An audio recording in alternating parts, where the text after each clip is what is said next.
¿Alguna vez te has preguntado si tu vida forma parte de una historia mucho más grande, escrita mucho antes de que nacieras? Viajemos miles de años atrás, a la morada de un anciano en su lecho de muerte. No es un hombre cualquiera, es Jacob, también conocido como Israel. Y estas no son solo sus últimas palabras a sus 12 hijos. Esto es Génesis 49, un capítulo rebosante de profecía que resuena a través de los siglos. Mientras Jacob reúne a sus hijos, no solo rememora, desvela su destino, habla de la inestabilidad de Rubén, de la ira de Simeón y Leví, pero luego su atención se centra en su cuarto hijo, Judá. Declara: no será quitado el cetro de Judá, ni el bastón de mando de entre sus pies, hasta que venga aquel a quien le pertenece y la obediencia de las naciones sea suya. Lo has captado. Un cetro, un bastón de mando, la promesa de un rey que un día mandaría la obediencia de todas las naciones. Durante siglos, la tribu de Judá mantuvo la línea de la realeza, desde David hasta el último rey de Judá. Pero la profecía apunta a alguien más grande, un rey final. Aquí es donde la historia encuentra su cumplimiento definitivo.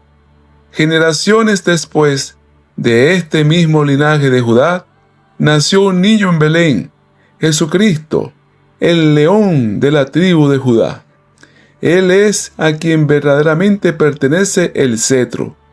Las antiguas palabras de Jacob fueron una hoja de ruta, señalando directamente al Mesías que establecería un reino eterno, no de poder terrenal, sino de redención y gracia para todos los que creen. ¿Por qué Dios eligió a Judá y no a Rubén? La elección de Judá en lugar de Rubén revela un principio fundamental del gobierno de Dios. La primogenitura natural puede perderse por el pecado, pero el propósito soberano de Dios permanece por gracia. Rubén, aunque era el primogénito, perdió su derecho por su inestabilidad moral. Inconstante como las aguas, no serás el principal. Génesis 49:4. Su pecado, en Génesis 35:22, descalificó su liderazgo espiritual. Judá, en contraste, aunque no fue perfecto, mostró transformación, responsabilidad y disposición a sacrificarse por su hermano, en Génesis 44:33. Esto reveló un corazón alineado con el propósito redentor de Dios. Génesis 49 revela dos verdades paralelas: el carácter no transformado y el carácter redimido. Continuemos, por ejemplo, con Rubén. El carácter inestable de Rubén no hereda el gobierno. Rubén significa "he aquí un hijo", pero Jacob declara: inestable como las aguas, no serás el principal. Rubén representa el carácter impulsivo, emocional, no rendido completamente a Dios. El carácter final del redimido debe ser estable. Por lo tanto, Cristo restaura la firmeza del interior. Sigamos con otro ejemplo: Simón y Leví. El carácter violento debe ser redimido.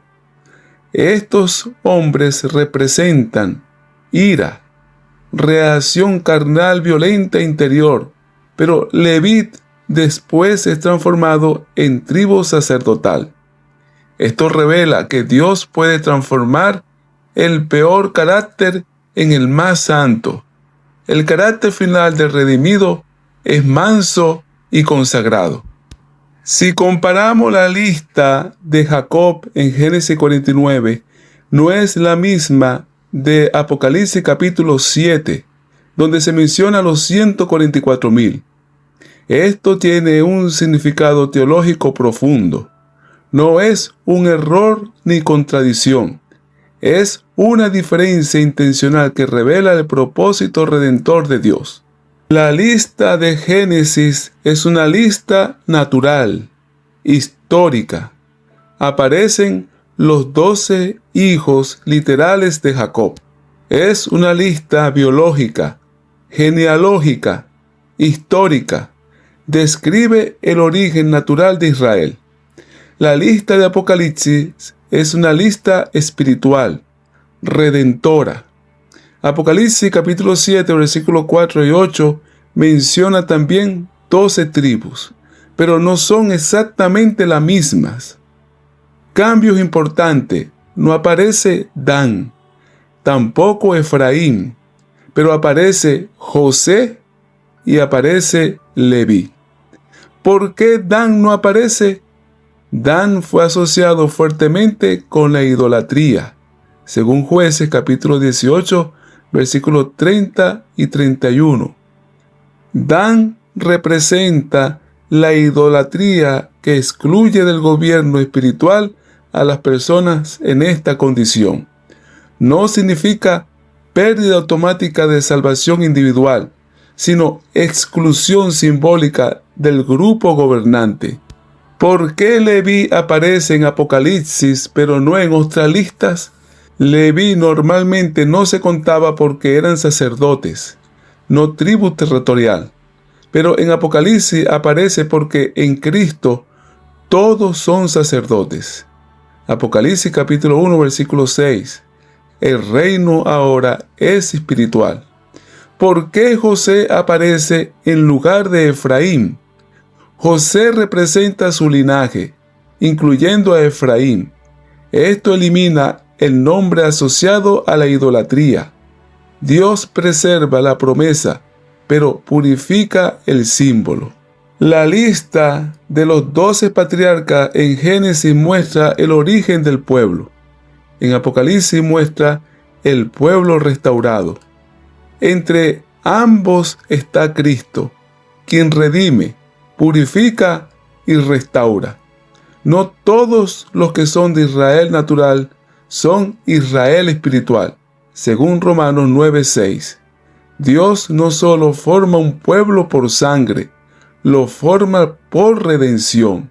Este aspecto nos enseña que Dios no busca solo pertenencia externa, busca fidelidad real.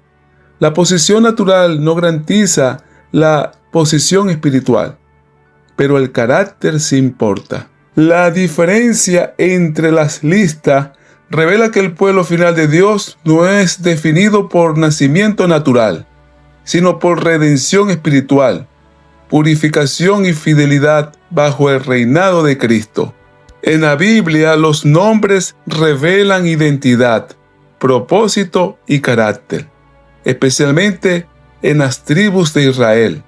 Ejemplo: Rubén, he aquí un hijo; Judá, alabanza; Dan, juez; Neftalí, lucha; Aser, feliz; José, añadirá. Esto no es accidental, es revelación. Los redimidos son conformados a la imagen de Jesucristo. Romanos 8:29. El pueblo de Cristo refleja múltiples aspectos de su carácter.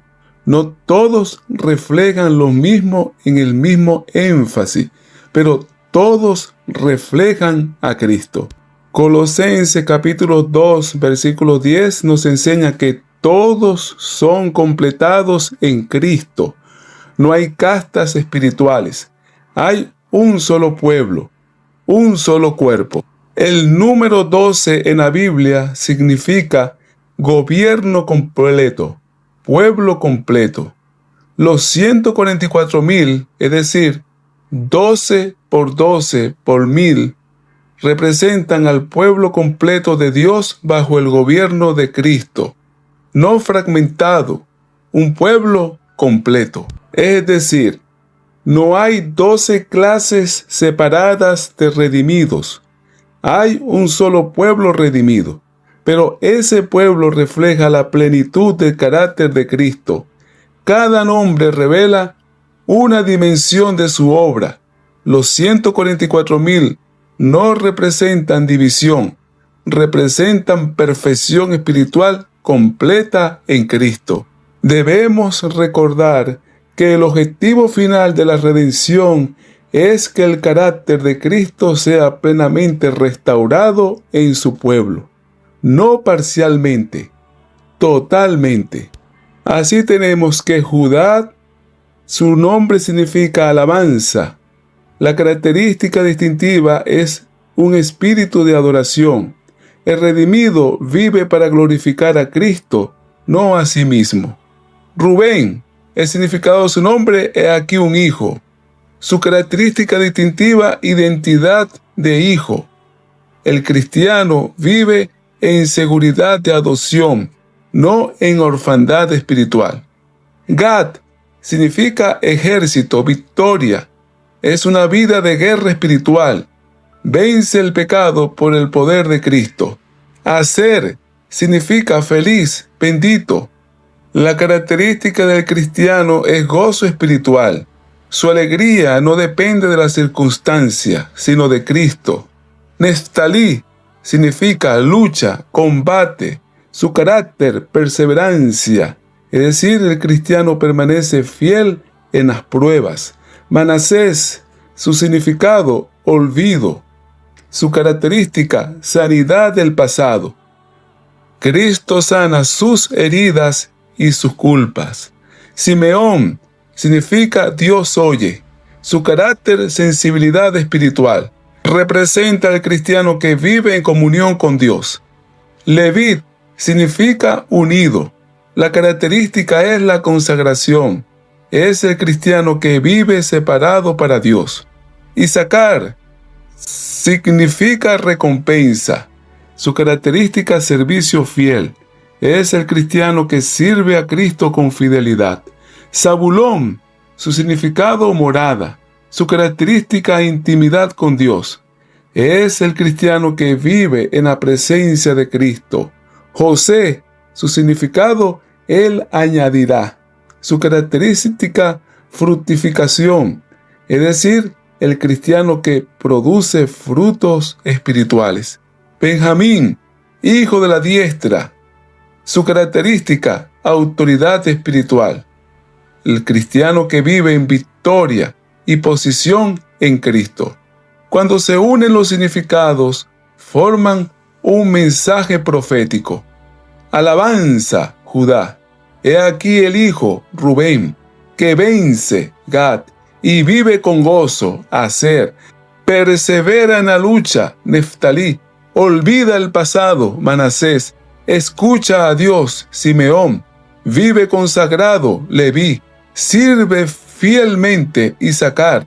Habita en Dios, Zabulón. Da fruto, José. Y reina con Cristo, Benjamín. Esto describe el proceso completo de la redención. He aquí el Hijo de Dios que vence y vive en gozo. Persevera en la lucha. Olvida el pasado. Escucha a Dios. Vive consagrado. Sirve fielmente. Habita cada día en Dios y da fruto y reina con Cristo.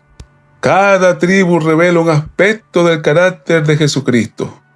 Cristo es alabanza perfecta, Hijo perfecto, vencedor perfecto, consagrado perfecto, fructífero perfecto. Y el creyente refleja ese carácter. El propósito de Dios no es solo salvarte, es transformarte, hasta que el carácter de Cristo sea formado en ti. La redención no solo cambia tu destino, cambia tu carácter, hasta que te parezcas completamente a Cristo Jesús.